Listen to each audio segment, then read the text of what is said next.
हमारे YouTube channel RV प्रसाद में आपका स्वागत है। बच्चों, जैसा कि जानते हैं कि अपने YouTube चैनल के माध्यम से हम फिजिक्स, मैथ एवं साइंस से संबंधित फैक्ट्स को देते रहते हैं। तो यदि आप हमारे YouTube चैनल पर पहली बार तो प्लीज़ चैनल को सब्सक्राइब कर लें ताकि हमारे द्वारा दिए गए हर वीडियो क्लिप का नोटिफिकेशन आपको मिलता रहे। बच्चों, 11th फिजिक्स में हम आज न्यूटन के गति विषयक नियम से संबंधित चैप्टर को लेकर के आए हैं, जिसमें हम आज पढ़ेंगे कि बल किसे कहते हैं और बल से संबंधित हम पढ़ेंगे जड़त्व का नियम क्या होता है और इसी जड़त्व के नियम को न्यूटन ने अपने गति विषयक प्रथम नियम में दिया है। तो सबसे पहले हम देखते हैं कि बल क्या होता है। बल, फोर्स। जैसे यदि किसी वस्तु की स्थिति में हमको परिवर्तन करना होता है तो उसको या तो हम खींचते हैं या तो धक्का देते हैं। तो किसी वस्तु की स्थिति में परिवर्तन के लिए जो खिंचाव होता है या जो धक्का होता है उसी को हम क्या कहते हैं? बल कहते हैं। तो बल के विषय में हम लिखेंगे कि बल वह धक्का या खिंचाव है जो किसी वस्तु की स्थिति में परिवर्तन कर देता है या परिवर्तन करने का प्रयास करता है। तो क्या लिखेंगे कि बल वह धक्का या खिंचाव है जो किसी वस्तु की स्थिति में परिवर्तन कर देता है या परिवर्तन करने का प्रयास करता है। तो ये बल की छोटी सी परिभाषा हो गई कि बल वह धक्का या खिंचाव है जो किसी वस्तु की स्थिति में परिवर्तन कर देता है या परिवर्तन करने का प्रयास करता है। तो यहाँ पर वस्तु की दो स्थिति मानी गई है। पहली स्थिति वस्तु की दो स्थिति, जिसमें पहली है कि वस्तु विराम अवस्था में हो सकती है। क्या? वस्तु विराम अवस्था में।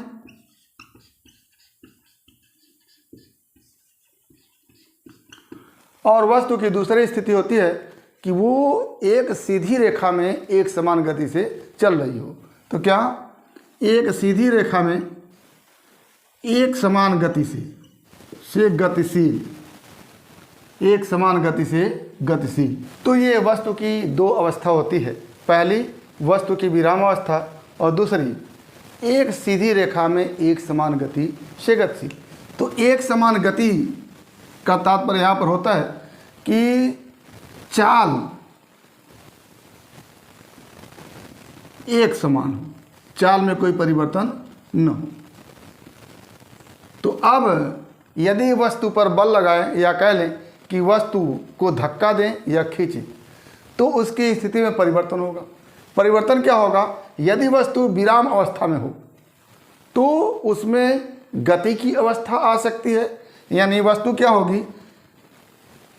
नंबर एक, विराम अवस्था से गति की अवस्था में होगी। यानी यदि कोई वस्तु पर बल लगाएं, बल लगाने का मतलब उसको धक्का दे या खींचे, तो अगर वस्तु विराम अवस्था में है तो गति की अवस्था में आएगी। और दूसरा, यदि वस्तु एक सीधी रेखा में एक समान गति की अवस्था में हो तो क्या होगा? इसमें दो बातें होंगी। या तो उसके चाल में परिवर्तन होगा, जो चाल उसका एक समान है उसके चाल में परिवर्तन होगा, या कह लें कि यदि एक समान गति से है तो उसका वेग एक समान है तो उसके वेग में परिवर्तन होगा। और वेग चूंकि परिमाण और दिशा दोनों से मिलकर बना होता है तो ऐसी स्थिति में यदि किसी वस्तु पर हम बल लगाते हैं तो क्या होगा? उसके वेग का परिमाण बदलेगा, या तो फिर क्या होगा?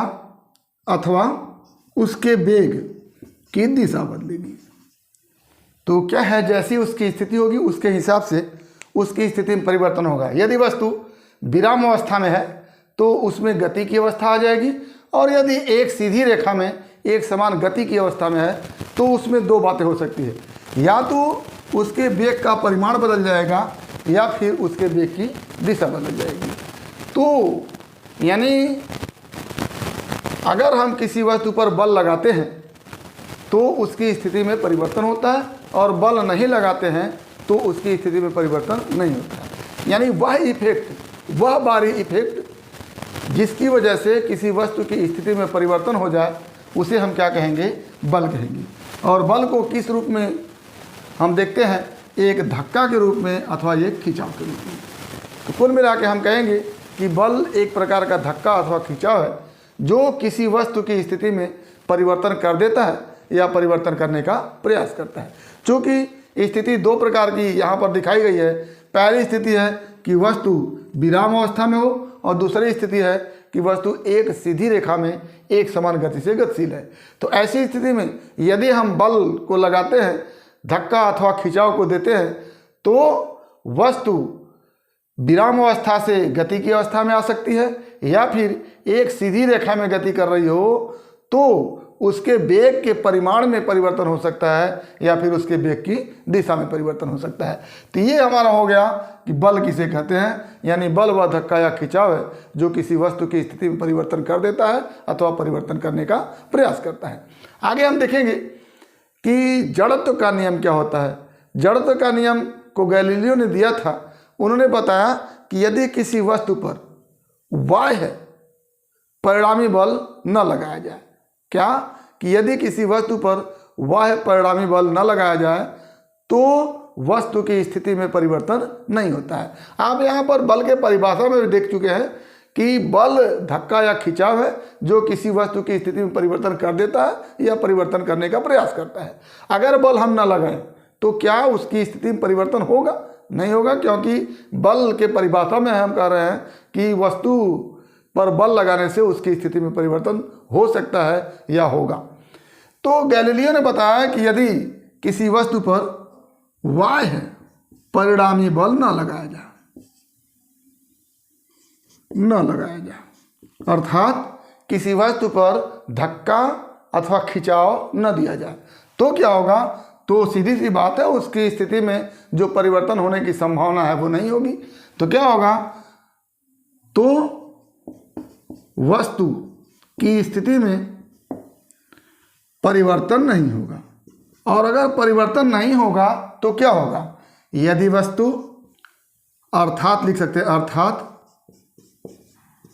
यदि वस्तु विराम की अवस्था में है तो इसकी स्थिति में परिवर्तन नहीं होगा, यानी विराम अवस्था में ही रहेगी, तो विराम की अवस्था में रहेगी।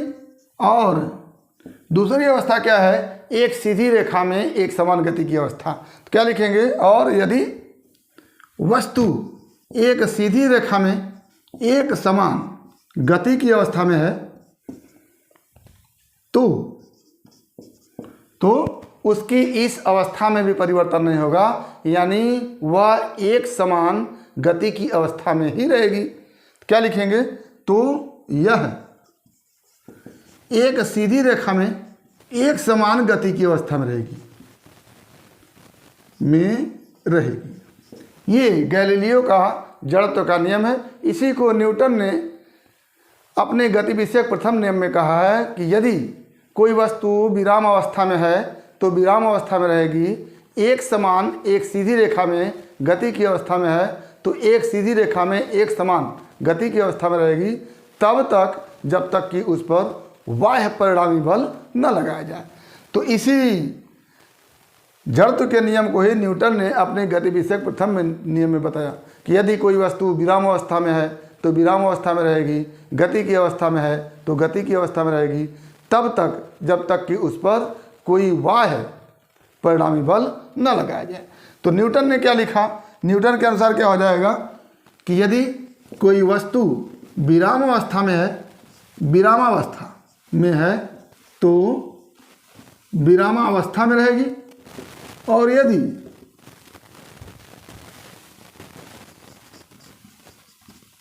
एक सीधी रेखा में एक समान गति की अवस्था में है तो सीधी रेखा में एक समान गति की अवस्था में रहेगी तब तक जब तक कि वस्तु पर कोई बाह्य परिणामी बल न लगाया जाए। तो न्यूटन ने अपने गति विषयक प्रथम नियम में जड़त्व के नियम को ही अपनी भाषा में लिखा कि यदि कोई वस्तु विराम अवस्था में है तो विराम अवस्था में रहेगी, और एक सीधी रेखा में एक समान गति की अवस्था में है तो एक सीधी रेखा में एक समान गति की अवस्था में रहेगी, तब तक जब तक कि उस पर कोई बाह्य बल न लगाया जाए। तो सीधी सी बात है कि चाहे न्यूटन का गति विषयक प्रथम नियम हो, चाहे जड़त्व का नियम है, दोनों में स्थिति में परिवर्तन के लिए क्या आवश्यक है? बल आवश्यक है। बल आवश्यक है, यानी अगर बल नहीं लगाया गया, इफ F = 0, यदि बल नहीं लगाया गया तो वस्तु की स्थिति में कोई परिवर्तन नहीं होगा। वस्तु जिस स्थिति में है उसी स्थिति में बनी रहेगी। यदि वस्तु विराम अवस्था में है तो विराम अवस्था में बनी रहेगी। यदि एक सीधी रेखा में एक समान गति की अवस्था में है तो एक समान गति की अवस्था में बनी रहेगी, यदि उस पर कोई बाह्य बल न लगाया जाए। और यदि बाह्य बल लगाया जाता है तो उसकी स्थिति में परिवर्तन होगा। यदि वह विराम अवस्था में है तो गति की अवस्था में आ जाएगी, और यदि वह एक सीधी रेखा में एक समान गति की अवस्था में है तो उसमें दो बातें होंगी। या तो एक समान गति की अवस्था से परिवर्तन होकर के उसके वेग के परिमाण में परिवर्तन हो जाएगा, यानी वो परिवर्तनशील वेग से गति करने लगेगी, या तो फिर उसके वेग की दिशा क्या हो जाएगी? बदल जाएगी।